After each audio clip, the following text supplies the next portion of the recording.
a few points here. Yeah, so Ramana said that there is pain but no suffering. And then also Madhu said the physical bottom line of a profit and loss statement, where the financial numerical figure is placed, showing whether a company made a profit or took a loss, is the origin. Okay, I see. Okay. That last one number, is that positive or negative? Finally tell me that, these people want that bottom line. Okay, I like that bottom line. That is the last line in that statement and in the page. Yeah, good. Thanks. Yeah, Vaidya, go ahead.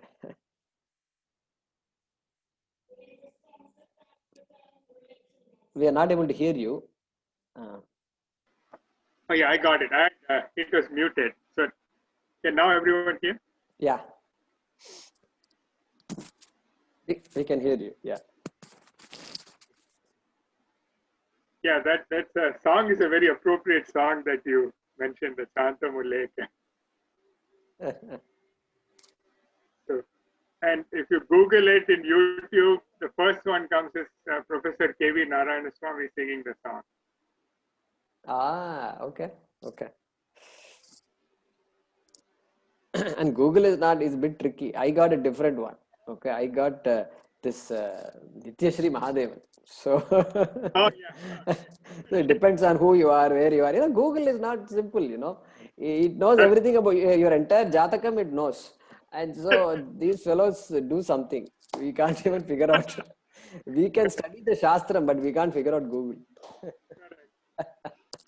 Correct. There is a movie, Netflix movie called Social Dilemma, which is very good. It talks about how the social media works behind the scenes. It's on Netflix. Pretty good movie. I would recommend to watch. Yeah, I think so. I think it's important for people to know, especially it must be shown to teenagers and exactly, people who have the potential to get carried away by that. Yeah. Okay. Any other? I just wanted to add one more thing.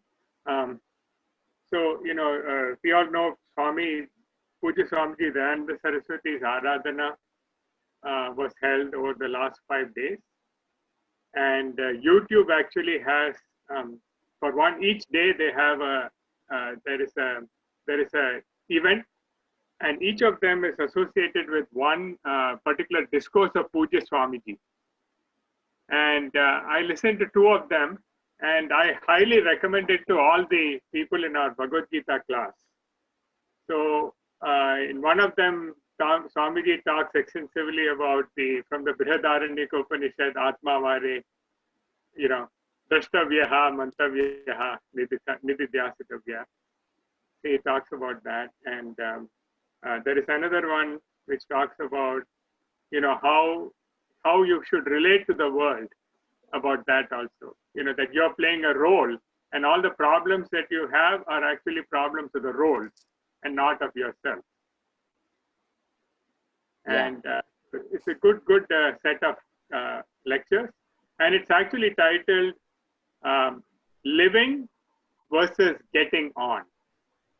That is Puja Swamiji. So 5 lectures I think Puja Swamiji gave back in 2003 in Sailorsburg. Yeah, thanks for the reminder. Swamiji talks about it as, I think, on Ganesh Chaturthi day. Swamiji talks about the Modakam and the significance of the Modakam also in it. Okay. There is also a very interesting episode. If you know Puja Swamiji, you'll enjoy it. He talks about how as a child he used to make a Ganesha, from the clay from the banks of the Kaveri River. Correct. It's very, very nice. I recommend it to everyone to hear. Yeah, if you can send that. I think it is organized by Aim for Seva and our AVRPT, and so Sheila Balaji is organizing that. Yeah. Yeah, and then people can make a donation for Aim for Seva also after listening to all the lectures. Can you please share the links? Yeah, I will. What I'll do is in the WhatsApp, I will send how you can find it on YouTube. It might be simple to just do it like that. Okay, thanks. you. Namaste, Guruji. Yeah, who Sudhaji, go ahead. Yeah. I want to ask, this avatishtate is the word in 65th shloka. Yeah. Tishtati is parasmaipadi, no? How it is avatishtate? Tishtati is parasmaipadi, but what about avatishtati? Avatishta, avastha. Avastha may or may not be parasmaipadi, no? It is not tishtati, it is avatishtati. Is avatishtate. So we have to look at it like that. So we need to look at that ava purvaka stha dhatu. That is the one we need to look at. Yeah. Okay, thanks. Is tishtati atmanepadi? No, it's parasmaipadi. Stha dhatu. Parasmaipadi. Yeah. But Jaykumarji, does the addition of a prefix change whether it's a Yeah, parasmaipadi or? it can change. Yeah, it can change. There's no rule that says that once you put a prefix, the pada doesn't change. There's no rule like that. I have not seen any rule like that. Yeah, Anil Kumar, Pugalia. Yeah, in these many places we have this Shashti Vibhakti, Ayuktasya, then Asya, all those things. So when there is a Shashti Vibhakti, it must be referring to some, like of something, right? So what is it? Is it like the person of Ayuktasya Purus? Correct. So what is that Shashti Vibhakti referring to? That is the question. Yes. Yeah, so for example, in 66, ayuktaha, so that person is referring to that person, right? The person who is not a yuktaha, person who is not mastered one's sense pursuit. So ayuktasya, then again ayuktasya, then shashti again abhavayataha, that also is shashti only, same person. Then ashantasya, same person. And then previous shloka to that, asya shashti, asya upajayate, asya purushasya, of that person. Which person? Prasada purushasya, prasada buddhe, that person who has tranquility, right? A tranquil mind, which is prasanna chetasaha, that also is shashti. Correct? Yes. Prasanna chetasaha buddhihi parivatishtate. Yeah, so my question is, see, when there's Sashti, so typically we say Dasratasya Putra. So when it's Sashti is that the Putra is also there, then we know basically it is Putra, so it is Dasratha's Putra. Okay. So here Ayuktasya what? Matlab? Ayuktasya bhavana, ayuktasya buddhihi. Buddhi is pratama vibhakti. Oh, Like okay. Shatasya putra is pratama vibhakti. Like that you have to look for the pratama vibhakti. Buddhihi, ayuktasya buddhihi. The knowledge of the ayukta. Then ayuktasya bhavana. The sense of contemplation of that person. Like that. Shantihi. And then sukham. All these are pratama vibhakti, remember. So there is a pratama vibhakti there. Yeah, because the translation is slightly different. It doesn't say the one who is not tranquil, there is no knowledge. It could have said the knowledge of not tranquil is not there. Yeah, that also you can say. That is correct. Okay. The knowledge of the one who is not tranquil is not there, does not exist. So it's a literal translation of the sentence. Okay. So we want to. That's why I got confused. I said, like, why the meaning got changed? Good. So asya also refers to like that only. Asya upajaya. Correct. Asya. So what is the pratipadikam of asya? Idam. Idam. Correct. Idam. So this or that idam is. Good. And in one more, in sloka number 61, there was a word called matparaha. So I was looking up in the dictionary, and though you referred it as that it is a split of mat plus paraha, but actually the dictionary said it is not like that. It is like a single word, which means devoted to me kind of thing. Yeah, so matparaha is a single word. It is a single word, no doubt. It's a bahuvrihi samasa. So made up of aham. Mat is the root of mat is aham. And then paraha. Aham paraha yasya saha. The one for whom I am the highest. The one for whom I am the highest. I am the highest. I am the most. I am the one to whom that person is committed to. Okay. Paraha doesn't mean next. No, paraha doesn't mean next here. Not here. Not here. Paraha means the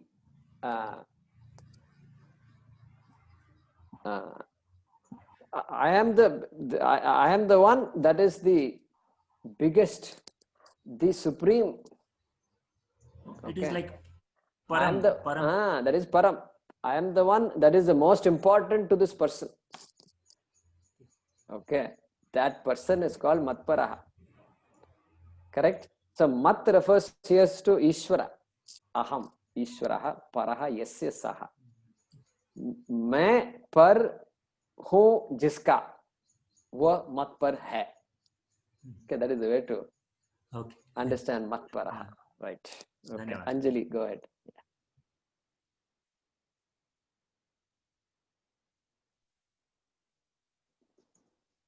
Can you hear me? Yeah. Okay. Namaskar, Jai Kumarji. Namaste. I was just to kind of summarize what I got from today's sloka. The word buddhi means self-knowledge in this case. And it's saying that when you attain self-knowledge, then you're a yukta.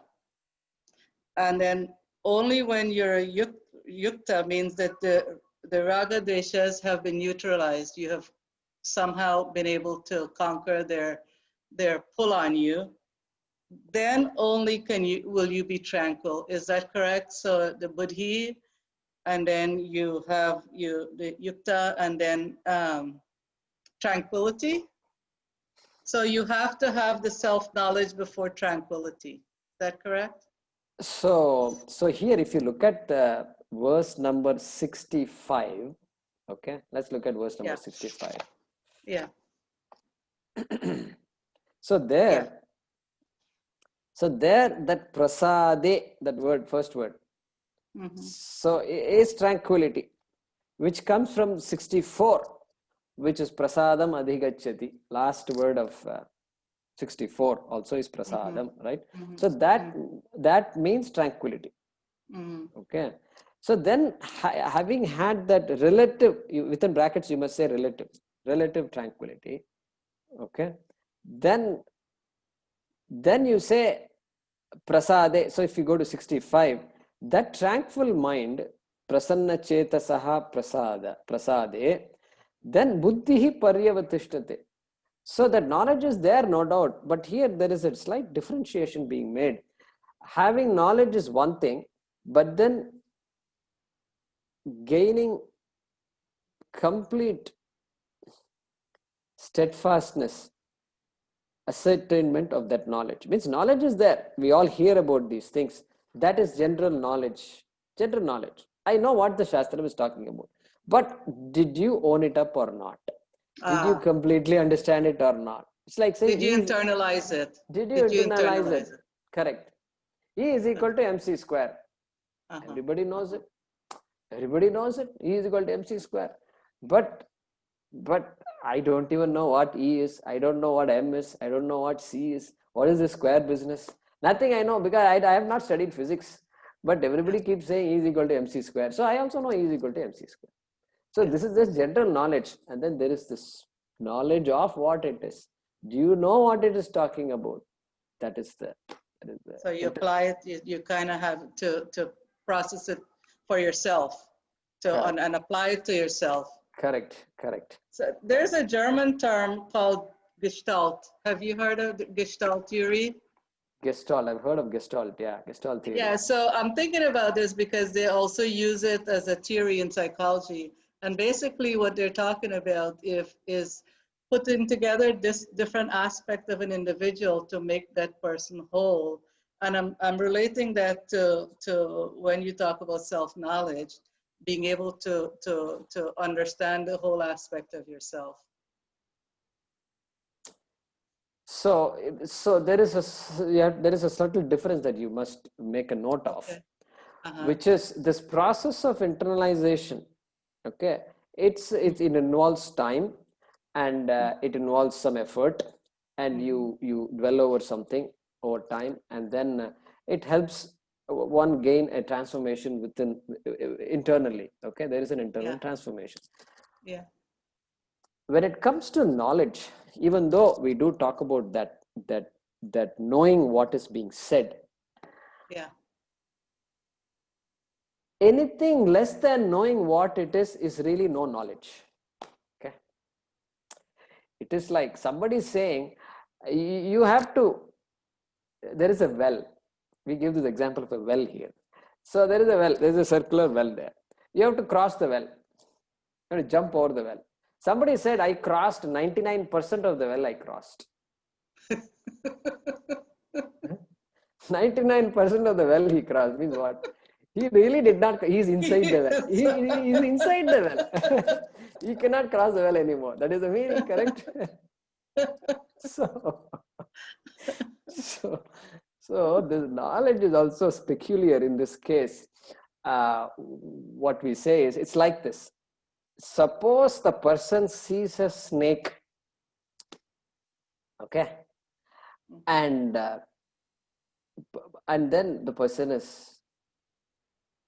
scared of the snake, and then somebody else comes and says, hey, wait, this is not a snake, this is a rope. Okay, this is a rope. Now what happens?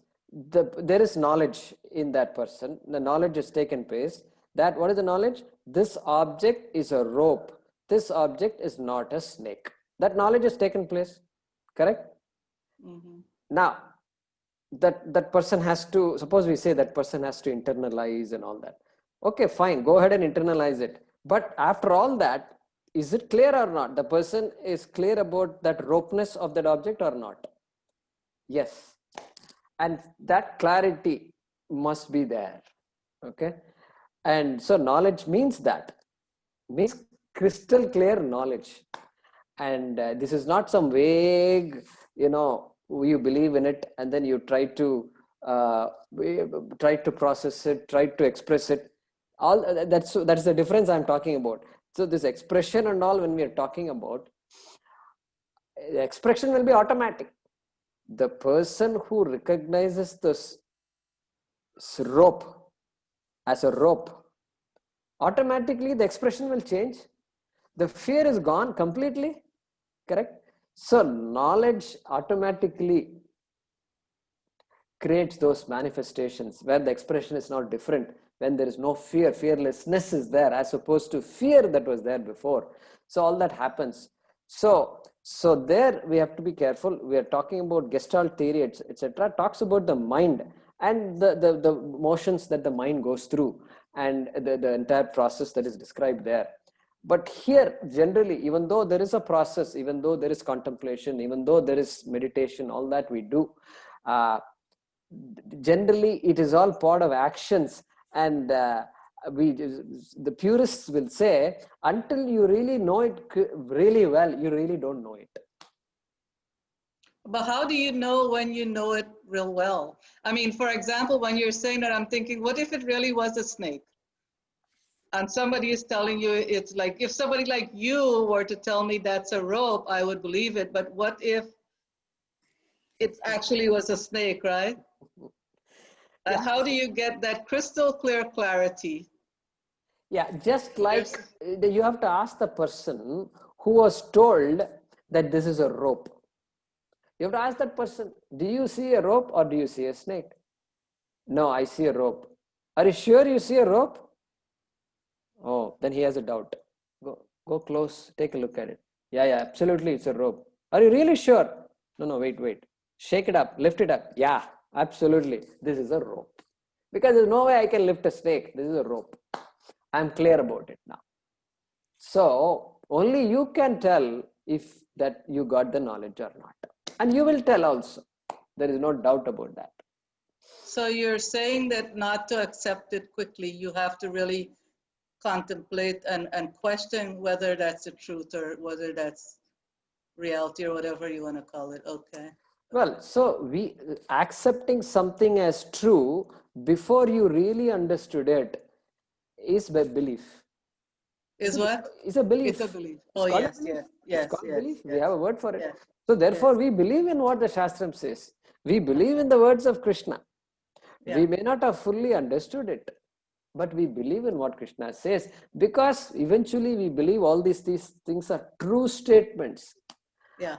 And so later on, Krishna will talk about that belief and why that belief is important. Is an important belief. Otherwise, if I don't believe something, there's no way I'm going to pursue Right. that. There's no way Right. I'm going to pursue that. So that's that might be considered the first step. Absolutely. Belief is always a first step in knowledge. Yeah. Belief Yeah. is always a first step. Yeah. Yeah. That clarify. Yeah. Okay. Yeah. Good. Ani Indurkar. Thank you. Namaste, Guruji. So, Yukta, I was thinking about the conversation and when we came across that word, essentially what it is now saying is that your body, your senses, your mind, and your buddhi, they are all working in harmony. Is that how one should be looking at that word Yukta? Excellent. Yeah. So, so here, so that is a way to look at it, and that is also how I described it. Oh, part of my description was that, and so here we can go along with the flow of Krishna. So raga dvesha viyuktaistu vishayanindriyaischaran. So raga dvesha, constantly talking about raga dvesha, and so gaining mastery over one's sense pursuits. So what you said and what raga dvesha yukta means are the same thing, really the same thing. Only a person who is uninfluenced by raga dveshas, okay, can really be what you said, which is one whose mind, whose intellect, whose actions, whose words, everything are aligned, are in harmony. Use the word harmony. Exactly. Only such a person there can be harmony, because otherwise the ragas will take over and the harmony will be disturbed. Okay. Correct. Good.